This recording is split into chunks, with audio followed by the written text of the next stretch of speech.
go yard. I got so much money.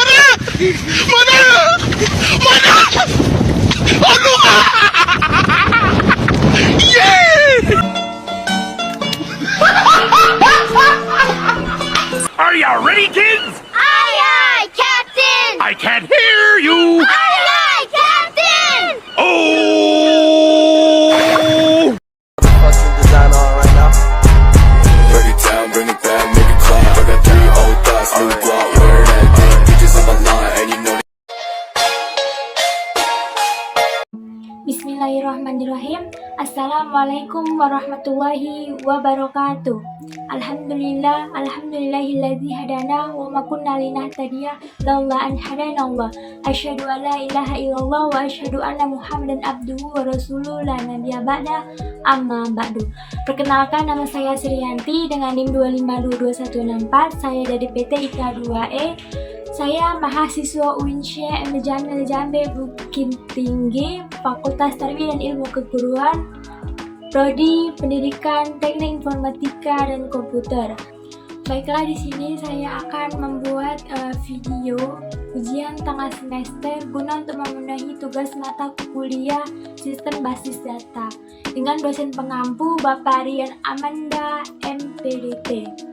Langsung saja, di sini saya akan menjelaskan tentang konsep basis data relasional, siklus perancangan basis, dan pemodelan data. Baiklah, langsung saja untuk materi yang pertama, yaitu konsep basis data. Perkembangan basis data. Pada awal tahun 1960, Charles Babbage di perusahaan General Electric mendesain generasi pertama DBMS yang disebut penyimpanan data terintegrasi.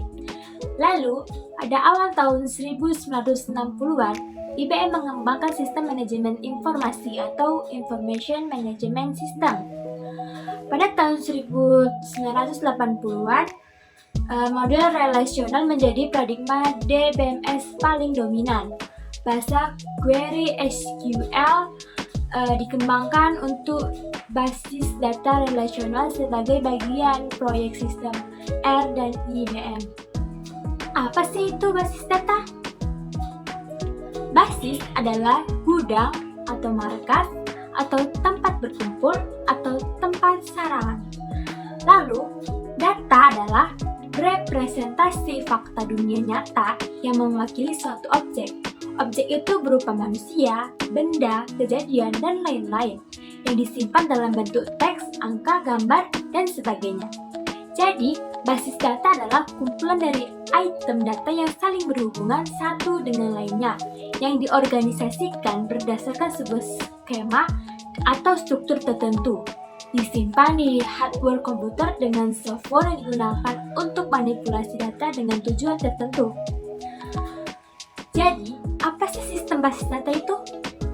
Sistem basis data adalah sistem yang terdiri dari atas kumpulan tabel data yang saling berhubungan dan kumpulan program yang memungkinkan beberapa pemakai atau program lain untuk mengakses dan memanipulasi tabel-tabel data tersebut. Tujuan basis data. Pertama, mengatur dan mengorganisasikan data agar diperoleh kemudahan, ketepatan, dan kecepatan dalam pengambilan kembali. Kedua, tidak ada duplikasi data sehingga konsisten data mudah dijaga. Ketiga, data terintegrasi. Keempat, data tidak terganggu pada program aplikasi sehingga pemeliharaan program aplikasi mudah dilakukan. Kelima, data dapat dipakai secara bersama oleh beberapa pemakai. Keenam, dapat diterapkan standarisasi. Ketujuh, informasi selalu mutakhir atau up to date.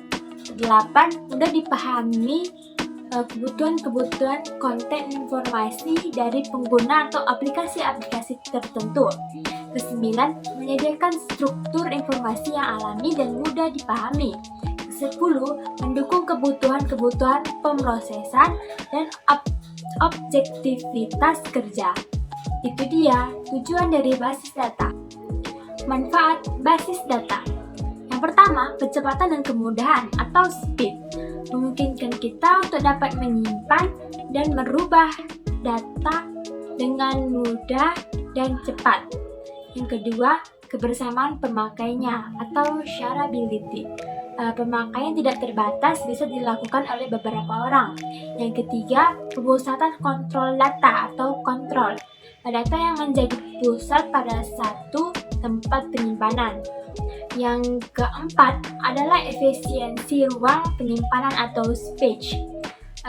Tidak ada redundansi data sehingga efisien atau optimalisasi menggunakan ruang penyimpanan dapat dilakukan. Kelima, akurat atau accuracy. Pemanfaatan pengkodean dengan batasan tertentu yang membuat satu data menjadi unik dan berbeda dengan yang lainnya. Keenam, ketersediaan atau availability, yaitu karena kepentingan pemakai data basis data dapat memiliki data yang lebih besar dan banyak lokasi. Yang ketujuh itu kelengkapan atau competence, kelengkapan yang banyak sesuai dengan kebutuhan pengguna. Kedelapan itu keamanan atau security, adanya password setiap memakai basis data. Kesembilan itu kemudahan dalam pembuatan program aplikasi baru. Yang kesepuluh ada user view, pemakai dapat melihat langsung bentuk tampilan penginputan data sehingga memudahkan pemakai dalam mengelola data. Selanjutnya, resiko pemakaian basis data. Yang pertama, perlu personal khusus. Yang kedua, perlu perangkat lunak, bahkan perangkat keras khusus. Yang ketiga, perlu backup eksplisit. Yang keempat, konflik pada data yang dipakai bersamaan.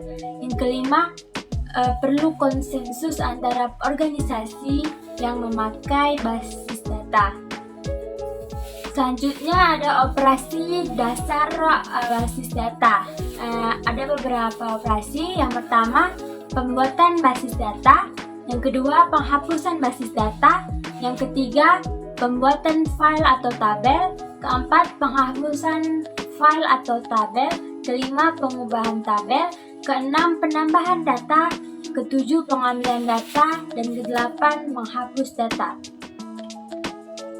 Next, yaitu Database Management System atau DBMS, adalah sistem pengorganisasian dan pengelolaan database pada komputer. Sistem ini dirancang untuk mampu melakukan berbagai data dengan beberapa referensi data yang sama. DBMS ini mampu diakses oleh berbagai aplikasi. Terobosan dari DBMS adalah Relational Database Management System atau RDBMS. Yang kedua ada terobosan baru yaitu Distributed Relation Database Management System. Contoh-contoh dari DBMS itu sendiri yaitu seperti MySQL, Microsoft Access, MySQL Front, SQLite, dan semacamnya. Jadi apa sih perbedaan dari basis data dan DBMS? Yaitu yang menjadi perbedaannya karena basis data adalah data atau record dari data-data, sedangkan DBMS adalah aplikasi untuk mengelola data atau record tersebut, dan juga untuk menambahkan data, menghapus, mengubah, dan menampilkan database itu sendiri. Komponen DBMS. Yang pertama itu ada hardware, perangkat keras yang lebih dominan pada ke tempat penyimpanan seperti hard disk. Yang kedua, software atau perangkat lunak. Di sini lebih ke sistem operasinya dan sistem aplikasinya. Yang ketiga adalah prosedur atau instruksi dan pengaturan yang mengatur desain dan penggunaan database. Selanjutnya yaitu elemen utama DBMS. Ada beberapa elemen utama dari Database Management System. Yang pertama itu data pengguna. Hampir semua database mempresentasikan data pengguna sehingga relasi dan menganggapnya sebagai tabel data berisi file-file. Yang kedua yaitu metadata. Metadata ini berisi struktur dari suatu tabel. Tabel sistem ini berisi daftar-daftar tabel dari suatu database, dan tabel ini berisi kolom-kolom pada suatu tabel. Yang ketiga ada indeks yang digunakan untuk meningkatkan kinerja dan akses suatu database. Yang keempat itu aplikasi metadata untuk menyimpan struktur dan format dari user form. Dan begitulah komponen utama DBMS. Pemilihan database ditentukan oleh beberapa faktor, diantaranya yaitu 1. Faktor teknis. Ini lebih ke jenis-jenis DBMS, struktur penyimpanannya seperti apa, tipe antarmuka pemrogramannya seperti apa. Yang kedua, faktor ekonomi. Faktor ekonomi ini lebih ke terkaitan dengan biaya yang dipakai untuk DBMS. Yang ketiga, faktor politik organisasi. Terus itu ada lagi pengoperasian arsitektur basis data, dibangun menggunakan format paket bahasa. Yang pertama itu ada DDL atau Data Definition Language untuk melakukan spesifikasi terhadap skema basis data. Contohnya itu ada tabel, indeks, grade, dan lain sebagainya. Yang kedua yaitu DML, Data Manipulation Language, merupakan satu paket DBMS yang memperolehkan pemakaian untuk mengakses dan memanipulasi data. Selanjutnya ada tipe file DBMS. Ada beberapa tipe yang dipakai. Yang pertama itu file induk atau master file. Yang kedua file transaksi atau transaction file. Yang ketiga file laporan atau report file. Yang kelima itu keempat file sejarah atau historis file. Yang kelima adalah file pelindung atau backup file. Bab kedua, basis data relasional. Basis data relasional merupakan suatu cara untuk mengelola data secara fisik ke dalam memori. Basis data relasional menggunakan tabel 2 dimensi yang terdiri atas baris dan kolom untuk memberikan gambaran sebuah berkas. Keunggulan dari basis data relasional, yang pertama itu bentuknya sederhana. Yang kedua, mudah untuk melakukan berbagai operasi data. Adapun istilah dalam basis data relasional, yang pertama yaitu relasi sebuah tabel yang terdiri dari beberapa kolom dan beberapa baris. Yang kedua yaitu atribut kolom pada sebuah relasi. Yang ketiga yaitu tuple, baris pada sebuah relasi. Keempat, domain kumpulan nilai yang valid untuk suatu atau lebih atribut. Kelima, derajat atau degree jumlah atribut dalam sebuah relasi. Dan yang keenam yaitu cardinality. Sini adalah contoh gambarnya, bisa diperhatikan di sini. Berikut contoh sebuah tabel di mana terdapat relasi. Relasi itu berupa tabel yang berisi kolom dan baris. Terus ada atribut. Atribut itu kolom pada sebuah relasi. Ada domain, nilai untuk satu atau lebih atribut. Dan derajat atau degree itu jumlah atribut dalam sebuah relasi. Relational key terbagi menjadi beberapa macam. Yang pertama, super key adalah sebuah atau sekumpulan atribut yang secara unik mengidentifikasikan sebuah baris dalam tabel relasi. Yang kedua, candidate key adalah relasi mungkin mempunyai lebih dari satu key. Yang ketiga, primary key adalah candidate key yang dipilih sebagai pengidentifikasian unik untuk sebuah tabel relasi. Yang keempat, alternate key adalah suatu skema relasi dapat memiliki atribut yang merujuk ke primary key dari relasi lain. Bahasa pada basis data relasional yaitu menggunakan bahasa query yang terbagi menjadi dua, yaitu bahasa formal. Bahasa query yang diterjemahkan dengan menggunakan simbol-simbol matematika. Contohnya itu aljabar relasional dan kalkulus relasional. Yang kedua, bahasa komersial. Bahasa query yang dirancang sendiri oleh programmer menjadi suatu program aplikasi agar mudah dipakai dan menggunakannya atau user friendly. Contohnya itu QUEL dan QBEB. Normalisasi. Normalisasi adalah sebuah proses perbaikan atau pembangunan dengan modal data relasional dan secara umum lebih tepat dikoneksikan dengan model data logika. Tujuan normalisasi. Ada beberapa tujuan dari normalisasi. 1. Untuk menghilangkan kerangkapan data. Yang kedua, untuk mengurangi kompleksitas. Yang ketiga, untuk mempermudah pemodifikasian data. Selanjutnya, proses normalisasi, di mana proses normalisasi ini ada 2 langkah. Yang pertama, data diuraikan dalam bentuk tabel. Selanjutnya, dianalisis berdasarkan persyaratan tertentu ke perangkat tingkat. Yang kedua, apabila tabel yang diuji belum memenuhi persyaratan tertentu, maka tabel tersebut belum dipecah menjadi beberapa tabel yang lebih sederhana sampai memenuhi bentuk yang optimal. Baiklah, materi yang ketiga, siklus hidup rancangan basis data terbagi menjadi beberapa tahap, yaitu rancangan database, pendefinisian sistem, analisis pengumpulan kebutuhan, rancangan database, pemeliharaan DBMS, rancangan aplikasi, prototyping, implementasi, konfigurasi data dan loading, pengujian, dan pemeliharaan operasional. Apa sih semua itu? Mari saya jelaskan satu-satu. Baiklah, ini penjelasannya. Yang pertama itu ada perencanaan database atau database planning, yaitu perencanaan bagaimana tahapan-tahapan dalam siklus dapat direalisasikan dengan efektif dan efisien. Yang kedua yaitu pendefinisian sistem atau system definition, menjelaskan batasan-batasan dan cakupan dari aplikasi database dan sudut pandang user.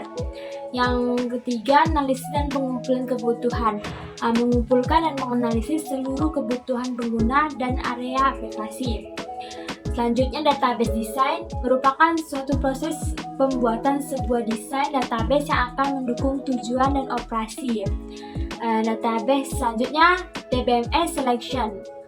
Ini bersifat opsional, tujuannya untuk memelihara DBMS yang tepat untuk mendukung aplikasi database. Selanjutnya itu desain aplikasi atau application design untuk dapat menggunakan dan memproses database. Selanjutnya, prototyping ini bersifat opsional, membuat modul kerja suatu aplikasi database. Selanjutnya, implementation merupakan realisasi fisik dari database dan desain aplikasi. Selanjutnya, data konferensi dan loading, yaitu pemindahan data yang ada ke dalam database baru dan mengkonversikan aplikasi yang ada agar dapat digunakan pada database yang baru. Selanjutnya itu testing atau pengujian, suatu proses pengeksekusian program aplikasi dengan tujuan untuk menemukan kesalahan. Selanjutnya yaitu operational maintenance atau pemeliharaan operasional, suatu proses pengawasan dan pemeliharaan sistem setelah diinstalasi. Dalam rancang basis data, ada pun prinsip-prinsip yang perlu diperhatikan dalam rancangnya, yaitu memiliki perspektif global. Maksudnya ini harus dipandang secara keseluruhan sistem. Yang kedua, menggunakan perancangan atas bawah. Perancangan ini harus dimulai dari atasan atau pemimpin terlebih dahulu, lalu yang menuju ke bawah-bawahnya, seperti itu. Yang ketiga, memberikan informasi secara selektif. Bisa dibilang memberikan informasi yang sesuai gitu. Yang keempat, memberikan database yang berbeda untuk manajemen yang berbeda. Yang kelima, jangan mengubah file yang tidak ada. Maksudnya tidak boleh asal mengubah file. Yang terakhir atau keempat, modelan data. Konsep dasar dari basis data adalah kumpulan dari catatan-catatan atau potongan dari pengetahuan.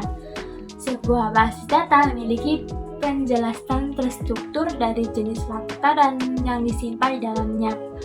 Penjelasan itu disebut skema. Model relasional terkait dengan 3 aspek, yaitu struktur data, integritas data, dan manipulasi data. Pemodelan data. Model data adalah sekumpulan konsep yang digunakan untuk menjelaskan struktur dari basis data atau database struktur dan memberikan gambaran tingkat-tingkat abstraksi data atau data abstraction. Model data digunakan pada saat mendesain sistem basis data agar diperoleh basis data stabil dan normalisasi penuh agar data terhindar dari kesalahan-kesalahan seperti tidak konsisten, tidak akurat, dan lain-lain. Tujuan model data adalah untuk menyajikan data agar mudah dimodifikasi dan dimengerti. Secara garis besar, model data dikelompokkan menjadi 3 macam, yaitu model data berbasis objek atau object based data model. Yang kedua, model data berbasis record atau record based data model. Yang ketiga, model data fisik atau physical based data model. Entity relational model. Entity relationship model pada hakikatnya perwujudan dari model relasional dalam bentuk diagram, yaitu ER diagram. Berfungsi untuk menggambarkan relasi dari 2 file atau 2 tabel yang dapat digolongkan dalam 3 macam bentuk relasi, yaitu satu-satu, satu banyak, dan banyak-banyak. Adapun contoh diagram penghubung antar entity. Sini adalah gambarnya, di mana relasi itu adalah penghubung antara entity-entity lain. Contohnya entity 1 itu berupa entity mahasiswa. Yang entity 2 itu berupa mata kuliah. Di entity terdapat beberapa atribut. Contohnya entity mahasiswa terdapat atribut nama, NIM, nomor HP. Di atribut yang kedua di entity yang kedua, yaitu mata kuliah, terdapat atribut yang berupa kode, dosen pengampu, dan lain sebagainya yang masih berkaitan dengan entity mata kuliah tersebut. Bisa kita amati gambarnya di sini. Konsep dasar R modeling. Relationship types. Relation adalah suatu asosiasi di antara beberapa entitas. Relationship types adalah sekumpulan entitas yang berhubungan dan mempunyai arti antara tipe entitas yang ada. Derajat relationship adalah jumlah tipe entitas yang ada dalam suatu relasi. Derajat relationship terdiri dari beberapa. 1. Binary relationship set adalah relasi antar 2 entitas. Contohnya ini. Yang kedua, ternary relationship set adalah relasi antara 3 entitas. Contohnya ini. Yang ketiga, n-ary relationship set adalah relasi antara entitas. Contohnya ini. Derajat yang paling umum digunakan pada suatu relationship adalah one-to-one relationship, one-to-many relationship, dan many-to-many relationship. Contoh dari one-to-one relationship ini berupa relasinya itu berupa membawa entity 1 mobil, entity 2 supir. Jadi jika direlasikan satu mobil membawa 1 sopir. Contoh lain dari one to one seperti pada gambar, relasinya itu mengepalai entity satunya itu dosen. Di dalam dosen terdapat atribut seperti nama dosen, alamat dosen, dan sebagainya. Entity 2 berupa jurusan. Dalam jurusan itu terdapat atribut berupa kode jurusan, nama jurusan, dan lain sebagainya. Jadi jika direlasikan, dosen 1 mengepalai 1 jurusan. Yang kedua, contoh one to many. Contohnya itu pelanggan 1 relasinya membeli dan entity 2-nya itu barang. Jadi satu pelanggan membeli banyak barang. Contoh lain dari one to many yaitu seperti pada gambar di mana relasinya itu mengajar, entiti satunya adalah dosen di mana atributnya berupa NID, N, nama dosen dan alamat dosen. Nah, entiti keduanya itu berupa mata kuliah di mana atributnya itu seperti kode kuliah, nama kuliah, SKS dan semester. Jadi jika direlasikan dosen satu mengajar banyak mata kuliah seperti pada gambar.